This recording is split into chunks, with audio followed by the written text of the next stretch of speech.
Hello tout le monde, c'est Magnus. Nouvelle vidéo où on va parler d'un jeu vidéo Transformers, et on va toujours rester du côté des films, avec l'adaptation du second volet de la saga de Michael Bay, Transformers Revenge of the Fallen, sorti en 2009 en marge du long métrage, et développé par Luxoloff, un studio qui fermera d'ailleurs ses portes un an après la sortie du jeu. Est-ce qu'il faut y voir un signe? Je sais pas trop. Reprenant une trame scénaristique qui suit plus ou moins certains éléments du film, Transformers Revenge of the Fallen propose comme beaucoup de jeux Transformers, surtout à l'époque, deux campagnes distinctes, Autobots et Decepticons. Mais là où dans certains jeux les deux campagnes racontent des histoires différentes, comme dans War for Cybertron en 2010, ici c'est grosso modo la même campagne et les mêmes objectifs, dans les mêmes lieux, avec simplement des persos différents. Personnellement, pour préparer cette vidéo, j'ai refait la campagne Decepticons et quelques missions côté Autobots. Le jeu se divise en plusieurs grandes zones dans lesquelles se dérouleront des missions qui vont de l'élimination d'un certain nombre d'ennemis à la réalisation d'objectifs précis dans un laps de temps donné, la destruction de certains bâtiments, etc. etc. Contrairement à, par exemple, le jeu Dark of the Moon qui propose un nombre assez réduit de chapitres, mais où chacun d'entre eux est assez long et dans un environnement différent, ici, on est sur des missions très courtes de 5 minutes environ, avec minimum 3 ou 4 missions dans la plupart des zones. D'ailleurs, le fait que les missions soient assez courtes renvoie au fait que le jeu encourage beaucoup le fait de finir des missions en le moins de temps possible avec des récompenses à débloquer, du bronze au platine, ce qui permet aux joueurs de gagner plus d'énergons à la fin de chaque niveau. Ces points d'énergon serviront à améliorer plusieurs caractéristiques telles que le rechargement des armes, la puissance de ses coups, et tout un tas d'autres trucs qui finalement ne font pas une si grande différence en jeu. Car si Revenge of the Fallen se veut faussement complexe, c'est aussi pour masquer le manque cruel de possibilités et d'inventivité dans l'entièreté de ce dernier.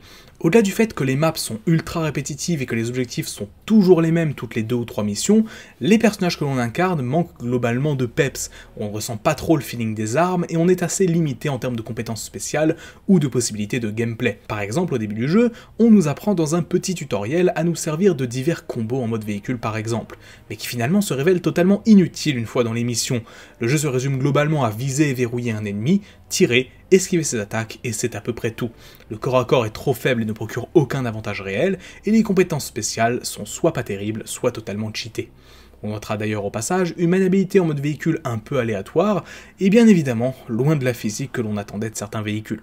Une chose que je reconnaîtrais malgré tout comme qualité à ce jeu, en tant que fan de Transformers, c'est la mise en avant de personnages un peu obscurs, notamment dans la campagne Decepticons. En effet, Megatron étant mort durant une bonne partie de l'histoire, on incarne régulièrement des personnages tels que Longall, Grindor ou encore Sideways, totalement anecdotiques dans le film, mais qui ont ici un peu de personnalité et des interactions entre eux. En revanche, côté scénario, on suit péniblement certaines intrigues du long métrage, mais globalement, le jeu compte beaucoup sur le fait que l'on connaisse déjà les grandes lignes de ce qui va se passer pour que l'on comprenne tout, même si de toute manière, on est davantage sur une histoire pseudo-alternative qu'une vraie adaptation du film en jeu. Notons d'ailleurs que la campagne Decepticons et sa fin, qui voit, spoiler alert, Megatron tuer The Fallen, forme à elle seule une timeline alternative des films dont je vous avais parlé dans ma vidéo Iceberg sur le Bayverse publiée en janvier.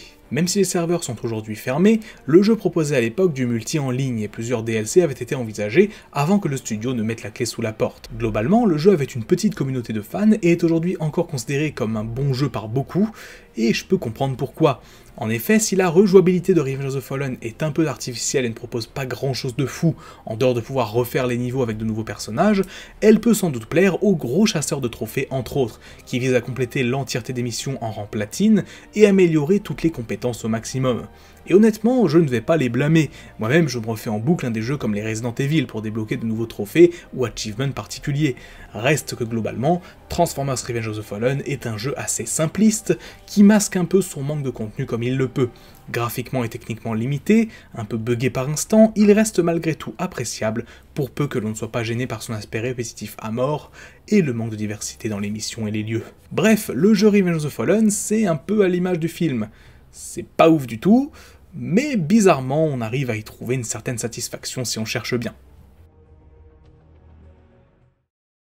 Merci à vous d'avoir regardé cette vidéo, n'hésitez pas à l'aimer si elle vous a plu, et laisser un petit commentaire pour me donner votre avis. Si vous n'êtes pas encore abonné, n'hésitez pas à le faire pour pouvoir suivre toutes les nouvelles sorties, c'est gratuit et ça aide beaucoup. Enfin, si vous souhaitez aider à l'amélioration de la chaîne en me soutenant financièrement, vous trouverez dans la description les liens vers mon compte Tipeee et ma boutique Teespring, où vous pouvez me demander un focus sur le personnage de votre choix, voir les vidéos en avance et acheter des t-shirts en rapport avec la chaîne. Sur ce, on se dit à très bientôt pour une nouvelle vidéo, C'était Magnus, ciao.